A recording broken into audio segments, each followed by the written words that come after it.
Hai Bunda, Assalamualaikum warahmatullahi wabarakatuh. Kembali lagi di channel aku, Bidan Dila.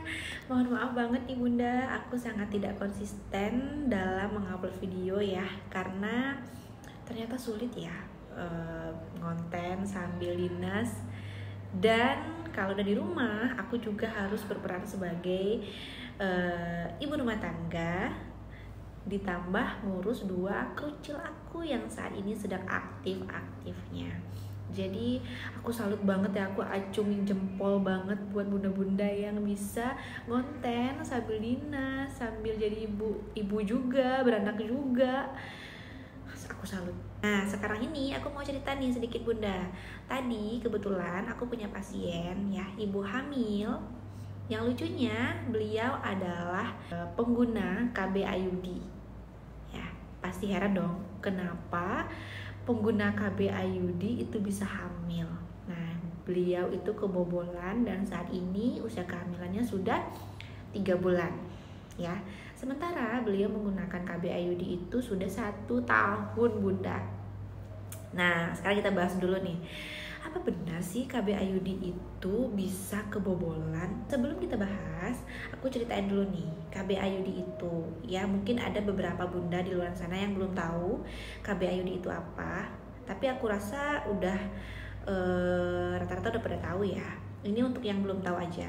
KB IUD itu adalah alat kontrasepsi ya, namanya intrauterine device ya, yaitu adalah sebuah alat yang berbentuk huruf T ya, yang dimasukin ke dalam rahim.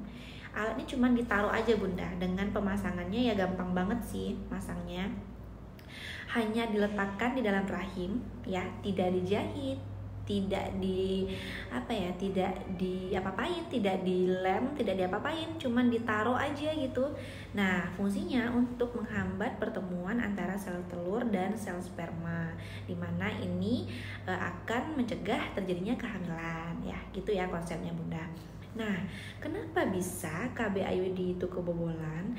Sebenarnya ini jarang banget sih terjadi, langka banget ya.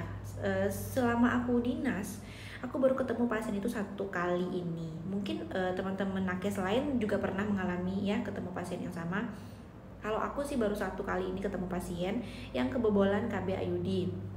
Nah, sebenarnya persentase kebobolannya itu dari literatur ya sekitar 2-10% ya kebobolan. Kebobolannya itu bukan kebobolan ya persentasenya, tapi faktor resiko dia itu bergeser atau keluar ya, atau ekspulsi ya bahasa medisnya.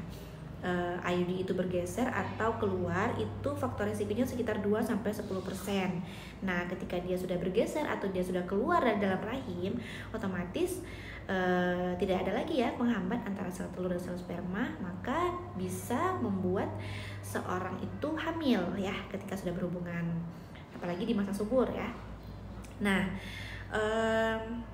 faktor risiko ini ya yang bergeser atau keluar tadi bisa terjadi oleh beberapa hal ya.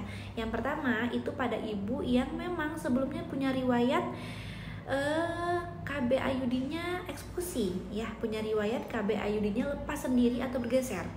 Nah, kemudian yang kedua pada pasien yang punya disminore berat Bunda, atau nyeri haidnya itu sangat luar biasa ya.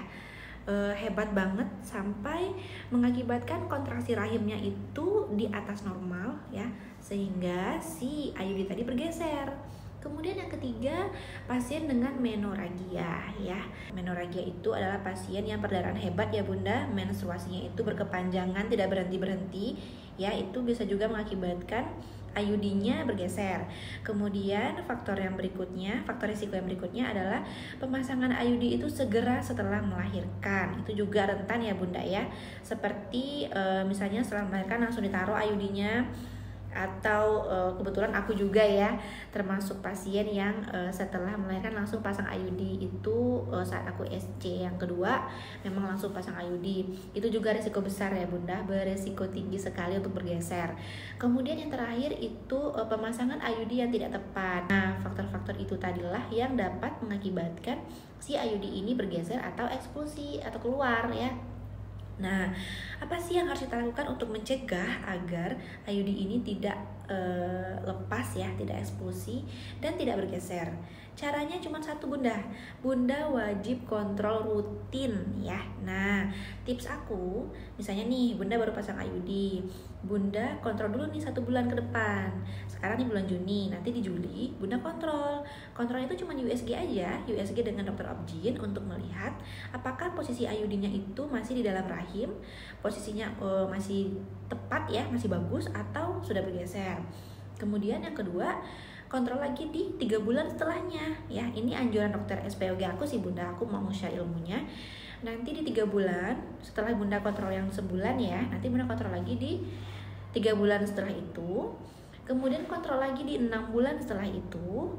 Setelah itu kalau masih aman, kontrol lagi di 1 tahun setelah itu. Nah, kalau udah aman di 1 tahun, nanti Bunda kontrolnya setiap tahun aja, nggak usah sering-sering banget. Insya Allah kalau udah 1 tahun dia posisinya aman, posisinya bagus, dia insya Allah kedepannya juga akan tetap bagus. Itu ya, jadi jangan Bunda setelah pasang IUD Bunda nggak kontrol. Itu yang kita takutkan, kebobolan tadi Bunda. Kebobolan itu bisa terjadi karena apa tadi Bunda? IUD-nya bergeser, kemudian IUD-nya eksplosi atau keluar ya Bunda ya. Jadi jangan lupa kontrol setelah pemasangan IUD. Nah, untuk pasien aku tadi ya yang udah terlanjur hamil sementara dia dalam keadaan pasang IUD ya, IUD-nya masih dalam rahim, itu kita serahkan ke dokter Bunda, karena dokter yang lebih berwenang ya dalam menanganinya. Apakah nanti IUD-nya akan dikeluarkan atau tidak, atau dipertahankan hingga lahiran, itu nanti kita serahkan kepada dokter ya. Itu bukan ranah bidan lagi. Oke Bunda, jadi Bunda jangan takut masang IUD, takut kebobolan. Itu persentasenya itu cuma 2-10% Bunda. Itu pun kebobolannya karena eksplosi atau bergeser. Jadi jangan lupa kontrol rutin. Oke Bunda, semoga bermanfaat. Assalamualaikum warahmatullahi wabarakatuh. Bye bye.